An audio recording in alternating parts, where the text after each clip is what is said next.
Hello students. तो चलिए आज पढ़ते हैं स्टैंडर्ड 7 का चैप्टर नंबर 13 पाइथागोरस थ्योरम। और पहले देख लेते थ्योरम स्टेटमेंट क्या है, मतलब ये थ्योरम होता क्या है। ठीक है, तो स्टेटमेंट यहाँ पे दिया गया है आपके टेक्स्ट बुक में। Pythagoras states that in right angle triangle the square of the hypotenuse is equal to the sum of the squares of the other two sides. अगर हम इस ट्रायंगल का एग्जांपल कंसीडर करते हैं तो इन अ राइट एंगल ट्रायंगल मतलब क्या, जिस ट्रायंगल में ऐसा साइन दिखाई दे रहा हो, मतलब ये वाली लाइन और ये वाली लाइन दोनों मिला के 90 डिग्री का एंगल बना रही हो, इसे बोलते हैं राइट एंगल ट्रायंगल। कोई भी एक एंगल 90 डिग्री का हो तो वो ट्रायंगल राइट एंगल ट्रायंगल बन जाता है। अब इस राइट एंगल के सामने वाली जो साइड रहती है उसे बोलते हैं हाइपोटेनस। क्या बोलते हैं? हाइपोटेनस। तो यहाँ पे क्या बोला है? The square of the hypotenuse, मतलब हाइपोटेनस का स्क्वायर। मतलब हाइपोटेनस के लिए क्या है? AC है, तो AC का स्क्वायर क्या बन जाता है? बोला है is equal to the sum. किसका sum? Of the squares of the other two sides. Other two sides कौन से है? एक साइड है AB, उसका स्क्वायर, प्लस दूसरा साइड है BC, उसका स्क्वायर। तो ऐसे बनाते हाइपोटेनस, सॉरी, पाइथागोरस थ्योरम ऐसे लिखा जाता है। ठीक है, देख लीजिए यहाँ पे फिर से एक बार रिवाइज करते हैं। हाइपोटेनस का स्क्वायर मतलब AC का स्क्वायर इज इक्वल टू बाकी के जो दो साइड है, मतलब हाइपोटेनस छोड़ के जो दो साइड है, मतलब ये वाला एक साइड और ये वाला दूसरा साइड, इन दोनों के स्क्वायर्स का क्या करना है? एडिशन। ठीक है, यहाँ पे भी ऐसे एक डायग्राम आपके बुक में दिखाई देगा। तो ये है हाइपोटेनस, जैसा अभी हमने देखा। तो हाइपोटेनस क्या है? AC is the hypotenuse here. तो AC का क्या करेंगे? स्क्वायर। ये जो एक साइड है वो क्या होती है? हाइट होती है, और ये बेस। तुम लोग ऐसा भी बोल सकते हो कि AB square plus BC square, ऐसा भी तुम लोग लिख सकते हो। अब देखते हैं इस ट्रायंगल के लिए क्या होता है। अब इसे कर देते हैं इरेज। अब इस ट्रायंगल के बारे में सोचेंगे, ये वाला। यहाँ पे the hypotenuse of triangle LMN का हाइपोटेनस कौन सा है? यहाँ पे ये वाला एंगल 90 डिग्री का है, तो इसके सामने वाला जो है मतलब MN, वो क्या हो जाएगा? हाइपोटेनस। यहाँ पे हाइपोटेनस कौन था? AC। ठीक है, तो इसके लिए पाइथागोरस थ्योरम लिखना है तो कैसा लिख सकते हैं हम लोग? हाइपोटेनस का स्क्वायर मतलब MN का स्क्वायर इज इक्वल टू क्या लिखेंगे? अदर टू साइड्स कौन सा है? MN का स्क्वायर हमने कर दिया, हाइपोटेनस का स्क्वायर लिख दिया। अब बचे हुए साइड कौन है? LN and LM। तो LN का स्क्वायर प्लस LM का स्क्वायर। ये जो मैं ब्लू कलर से दिखा रही हूँ वो है other two sides. Other two sides का मतलब है हाइपोटेनस को छोड़ के जो दो साइड बचते हैं वो है अदर टू साइड। उनका भी क्या करना है? एडिशन। लेकिन उनके पहले स्क्वायर्स करके उनका क्या करना है? उनके स्क्वायर्स का एडिशन करना है। ठीक है, अब चलते हैं लास्ट जो डायग्राम दिख रहा है उसकी तरफ। यहाँ पे है राइट एंगल, तो उसके सामने वाली लाइन क्या हो जाएगी? हाइपोटेनस। तो यहाँ पे हो गया एक्जेड हाइपोटेनस। तो लिखते हैं Pythagoras theorem, hypotenuse square is equal to, तो ये तो हो गया हाइपोटेनस। अब अदर टू साइड्स कौन सी है जो मैं ब्लू से कर रही हूँ? हाइपोटेनस छोड़ के जो दो बची है साइड, उनके स्क्वायर करके उनको क्या करना है? ऐड। तो एक साइड है XY, उसे स्क्वायर किया, दूसरा साइड है YZ, उसे स्क्वायर किया, और इन दोनों के स्क्वायर को क्या किया? ऐड। ठीक है, पता चला आपको कैसे लिखना है पाइथागोरस थ्योरम। चलिए अब चलते हैं एक्सरसाइज की तरफ। तो पहला क्वेश्चन दिया गया है, इस डायग्राम में x का वैल्यू निकालना है। अब यहाँ पे आप लोग देख लीजिए कि ये है 90 डिग्री वाला एंगल। इसके सामने वाली जो लाइन है मतलब LN लाइन, वो क्या हो जाएगी? हाइपोटेनस। तो पहले हम लिखते हैं इन ट्रायंगल LMN क्या है ट्रायंगल LMN में? एंगल LMN जो है वो है 90 डिग्री। एंगल LMN कितना है? 90 डिग्री। तो चलिए अब इस ट्रायंगल के लिए हमें क्या लिखना है? Pythagoras theorem. Therefore by Pythagoras theorem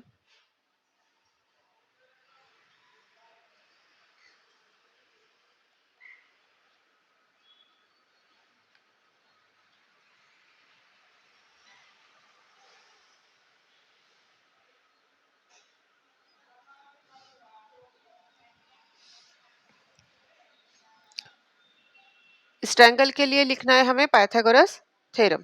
तो क्या लिख सकते हैं? हाइपोटेनस क्या बोला मैंने अभी?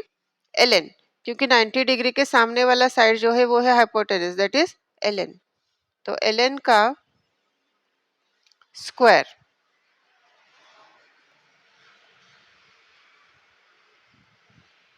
इज इक्वल टू, अब अदर टू साइड्स कौन सी है? एक ये वाली, अब इसे दिखाते ब्लू कलर से, ये एक साइड है और ये एक साइड है, क्योंकि ये रेड वाला जो हम करते वो तो हाइपोटेनस था, 90 डिग्री के सामने वाला लाइन, तो उसका अब अदर टू साइड्स है LM एंड MN। तो अब लिखते हैं LM का स्क्वायर प्लस MN का स्क्वायर। ln की वैल्यू कितनी दी गई है एग्जाम्पल में? वो है x, तो हम बोलेंगे x का square is equal to LM है 7 स्क्वायर प्लस MN कितना है? 24 स्क्वायर। ठीक है, x का स्क्वायर होता है x स्क्वायर, 7 का स्क्वायर हो जाएगा 49 प्लस 24 का स्क्वायर हमें निकालना है। चलिए रफ वर्क करते हैं। 24 इंटू 24, पहले मल्टीप्लाई करेंगे 4 से, 4 4 जा 16, 6 कैरी 1, 4 2 जा 8 प्लस 1 9, यहाँ पे क्रॉस देंगे, 2 4 जा 8, 2 2 जा 4, इन सबको करते हैं ऐड, तो हो जाए 6, 9 प्लस 8 कितना हो जाएगा? 17, कैरी 1, 4 प्लस 1 5, तो ये आ गया 576। तो एक्स स्क्वायर का वैल्यू कितना आ जाएगा? ये जो 576 है प्लस हमें क्या करना पड़ेगा? 49। चलिए कर लेते हैं addition. 576 plus 49, 9 plus 6 15, carry 1, 7 plus 1 8 plus 4 12, carry 1, 5 plus 1 6, तो ये आ गया 625।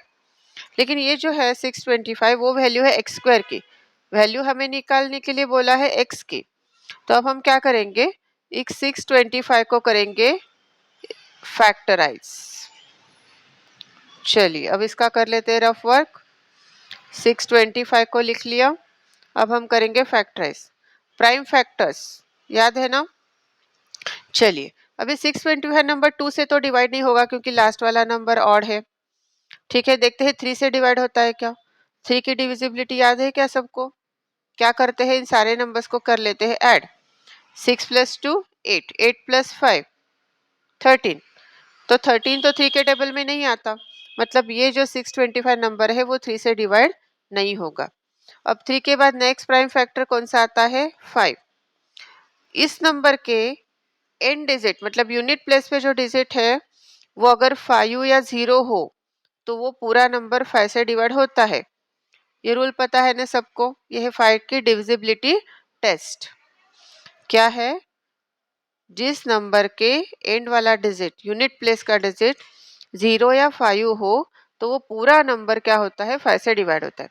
अब 625 को करते हैं 5 से डिवाइड, तो चलिए पहला नंबर है 6, 5 1 जा 5, रिमाइंडर बचा 1, 5 2 जा 10, रिमाइंडर बचा 2, 5 5 जा 25।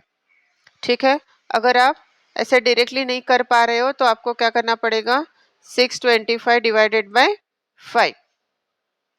ठीक है, तो 5 1 जा 5, रिमाइंडर 1, ऊपर से लिया 2, 5 2 जा 10, रिमाइंडर 2, ऊपर से आया 5 और 5 5 जा 25। ऐसे रफ में आपको करके देखना पड़ेगा।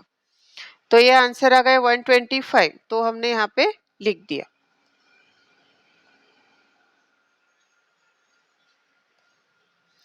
अब फिर से 125 को 5 से डिवाइड करेंगे, 5 2 ज़ा 10, रिमाइंडर 2, तो ये नंबर बन गया 25, 5 5 ज़ा 25।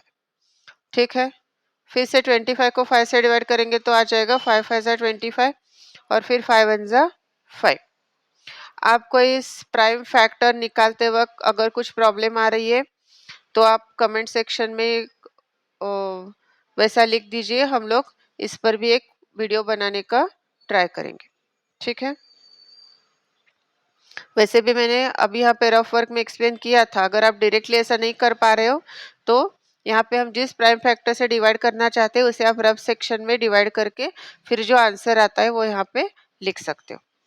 अब हमें क्या करना है, एक एक पेयर के लिए एक बार वो नंबर सिलेक्ट करना है।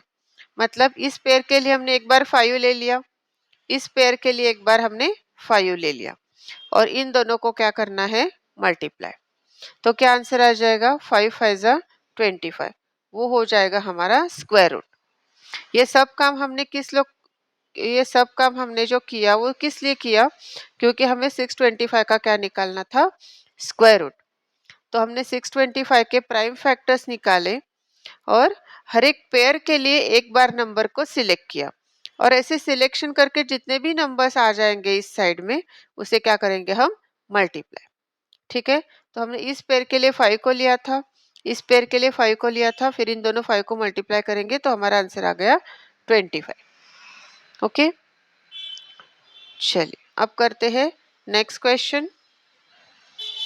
यहाँ पे देख लीजिए, ये जो 90 डिग्री वाला एंगल है वो क्यू के पास है, क्यू एंगल 90 डिग्री है, तो उसके सामने वाला लाइन मतलब पी आर, वो हो गया हाइपोटेनस, तो उसे हम रेड से मार्क करते हैं। तो हाइपोटेनस छोड़ के अदर टू लाइंस कौन सा हो गया, ये वाला और ये वाला। तो चलिए पाइथागोरस थ्योरम लिखते हैं। हाइपोटेनस स्क्वायर मतलब हाइपोटेनस है हमारा पी आर जो हमने रेड से मार्क किया, लेकिन पहले हम ट्रायंगल के बारे में लिखेंगे। In triangle P Q R, क्या है, पी क्यू आर ट्रायंगल में कौन सा एंगल 90 डिग्री वाला है, angle P Q R is 90 degree. क्योंकि आप लोगों को पता है ना कि जिस अल्फाबेट जिस वर्टेक्स के पास एंगल बन रहा है वो क्या होना चाहिए, बीच में आना चाहिए।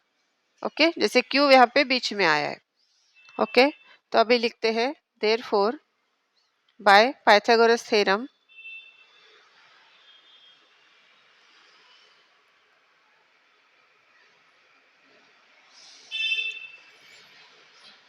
हाइपोटेनस स्क्वायर, अभी हाइपोटेनस क्या है, P R, P R square is equal to other two sides मतलब कौन सा, P Q and Q R, P Q का स्क्वायर प्लस क्यू आर का स्क्वायर। तो पी आर का वैल्यू कितना दिया है 41, उसका करेंगे square is equal to P Q का वैल्यू कितना है 9, उसका करेंगे स्क्वायर प्लस क्यू आर का वैल्यू है x, उसका करेंगे स्क्वायर। चलिए सारे स्क्वायर्स पहले कर लेते हैं। 41 का स्क्वायर कैसे करना है पता है ना आप लोगों को, 41 का स्क्वायर मतलब 41 इंटू 41, तो 1 1 ज़ा 1, 1 4 ज़ा 4, इसे लगाएंगे क्रॉस, 4 1 ज़ा 4, 4 4 ज़ा 16, इनको करेंगे ऐड, 1 4 प्लस 4 8 6 1, तो 41 का स्क्वायर आ गया 1681, 9 का स्क्वायर आता है 81, 9 9 ज़ा 81 प्लस एक्स स्क्वायर।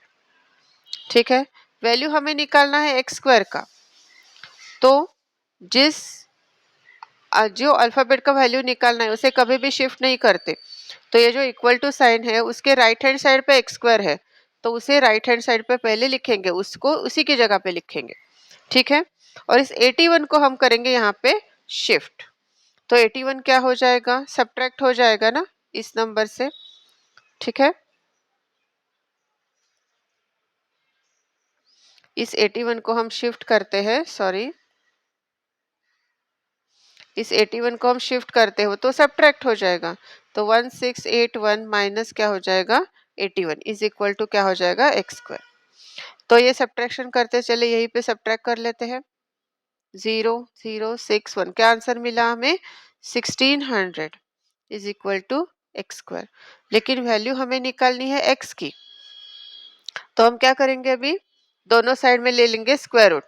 तो यहाँ पे हम एक ट्रिक कर सकते हैं कि 16 का स्क्वायर रूट 4 और स्क्वायर रूट लेते वक्त जब स्क्वायर में 2 जीरोज हो तो स्क्वायर रूट में क्या लेना है, उसके हाफ करने हैं, मतलब हम एक ही जीरो लेंगे। ये वैल्यू हो गई x की। ठीक है, जब ऐसे परफेक्ट स्क्वायर, मतलब जैसे 4 का परफेक्ट स्क्वायर है 16, जैसे कि 5 का 25 होता है, 3 का 9 होता है, ऐसे परफेक्ट स्क्वायर वाले नंबर जब आते हैं ना, वो भी जीरोस के साथ, तो तुम ये वाला ट्रिक यूज कर सकते हो। अदरवाइज तुमको क्या करना है पता है ना, जैसे हमने पहले वाले एग्जाम्पल के लिए किया था, तुम्हें क्या करना पड़ेगा, 1600 के क्या निकालने पड़ेंगे, प्राइम फैक्टर्स। ठीक है, लेकिन यहाँ पे हमें डायरेक्टली मिल रहा था, तो देयरफॉर हम x की वैल्यू लिख सकते हैं, therefore x is equal to 40। ठीक है, चलिए अब करते हैं क्वेश्चन नंबर 3। अब आप लोग बताइए क्वेश्चन 3 में 90 डिग्री वाला एंगल कहाँ पे बन रहा है? करेक्ट, यहाँ पे बन रहा है डी के पास, तो उसके सामने वाला जो लाइन है वो क्या हो जाएगा, हाइपोटेनस। ठीक है, तो अदर टू साइड्स कौन से हो जाएंगे, ये वाला साइड एक और ये वाला साइड एक। तो चलिए लिखते हैं इसके लिए पाइथागोरस थ्योरम। उसके पहले हम ट्रायंगल के बारे में लिखेंगे। In triangle EDF, angle EDF is equal to कितना है, 90 डिग्री।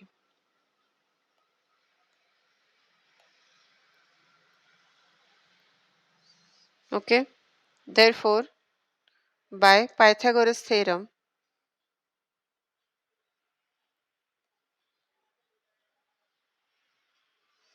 हाइपोटेनस, अभी यहाँ पे हाइपोटेनस है EF का square is equal to, other two sides कौन से है, ED एंड DF, ED का स्क्वायर प्लस DF का स्क्वायर।